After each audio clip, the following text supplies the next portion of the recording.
Visit sportsbookreview.com to learn more about BetOnline and its A-plus rated platform on the link below. It's SportsBit time, Tuesday, January 30th. I'm Teddy Covers, and I'm in Las Vegas. And let's get into all the betting news for today. We start bad beats, bad bets, bad for the books. Now let's do a little Super Bowl stuff this week, starting with what's been going on in Las Vegas. The same guy who was running around town making million-dollar bets on the Houston Astros in the World Series is running around town placing big bets on the Philadelphia Eagles, also at an underdog price for big money. What do we got? Jimmy Vaccaro from the South Point Racing Sportsbook. He's one of the guys who was floating around betting all that money on the World Series. I don't think he lost a bet on them. We'll see how he does now. Johnny Avella from the Win. Yeah, I got him too. Excellent reporting from David Purdom on ESPN.com, talking about all the money on Philly, a lot of it on the money line. One of the things that you see in the Super Bowl, unlike just about any other betting event when it comes to point spreads, is that you're going to see legitimate value on the favorite by kickoff on the Super Bowl. On the money line, what happens? The people that want to lay with New England, they lay the points. The people that want to take with Philadelphia, take Philadelphia to win the game. So the money line drops on the Patriots, and you get perceived value and potentially legitimate value with New England on the money line in the 24 to 48 hours before kickoff.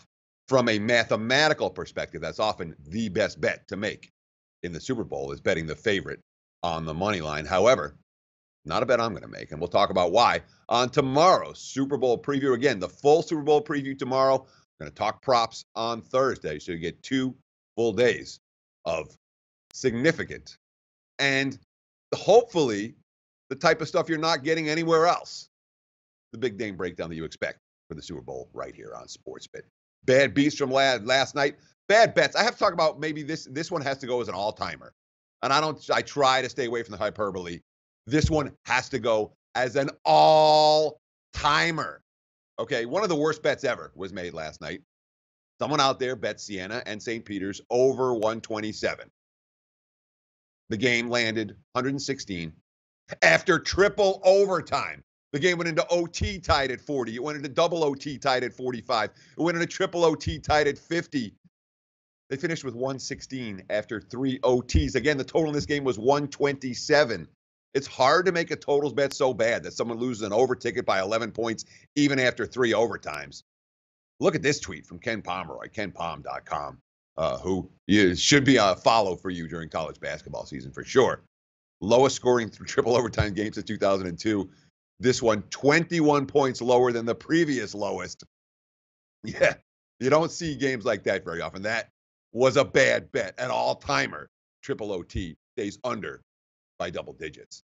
A couple of bad bets in the Big Ten last night. Northwestern took money, +9 down to +7.5 against Michigan. Wisconsin took money, -2 up to -4 against Nebraska.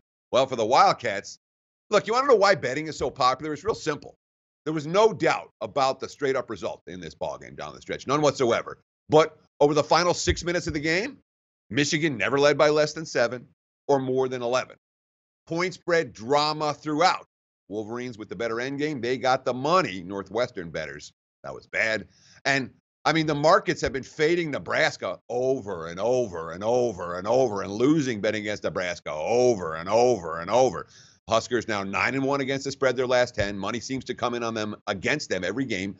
They've had 4 outright underdog wins during this span.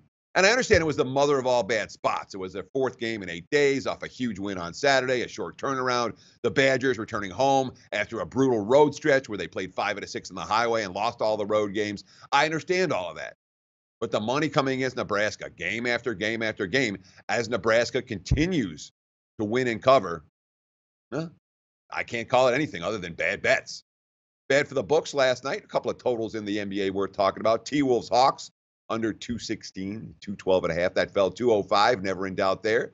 And Pacers and Hornets under 215 down to 211.5.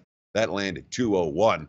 Miles Turner healthy again, 22 points in 21 minutes off the bench. And boy, he brings a defensive presence to Indiana. I expect him back in the starting lineup very soon. The Pacers, the under the radar, making me money all year Pacers. They're only 2.5 games out of the number 3 seed in the Eastern Conference, despite the fact that Oladipo and Turner have both missed time with injury. Indiana, an interesting under the radar team to keep your eye on. A couple of bad for the books results last night to talk about as well. Duke, -14 up to -15.5 against Notre Dame. We talked about it on Sportsbook yesterday. There was a chance the Fighting Irish could lose a little contact, an exhausted team. They did lose contact. Bettors got that one right. The Blue Devils win by 22 over the Fighting Irish. And the Bucks, -3 up to -6.5 against the Sixers. A lot of that was Joel Embiid scratched. But there was plenty of Milwaukee money as well. Now 4-0 under Joe Prunty. Eric Bledsoe only played 2.5 minutes in that ball game, and they still won by double digits. Of course, Philly, ice cold from beyond the arc, just 2 of 26 from three-point range. That was not the result Sportsbook directors were hoping for. Big game breakdowns coming up next. One from the NBA, one from college, plus deep dive with Dave Mason right here on Sportsbit. Don't touch that dial. Like the show? Help us keep the lights on. Please make sure to comment, share, and subscribe to all the Sportsbook Review videos. Thanks so much. Best of luck. Enjoy the game.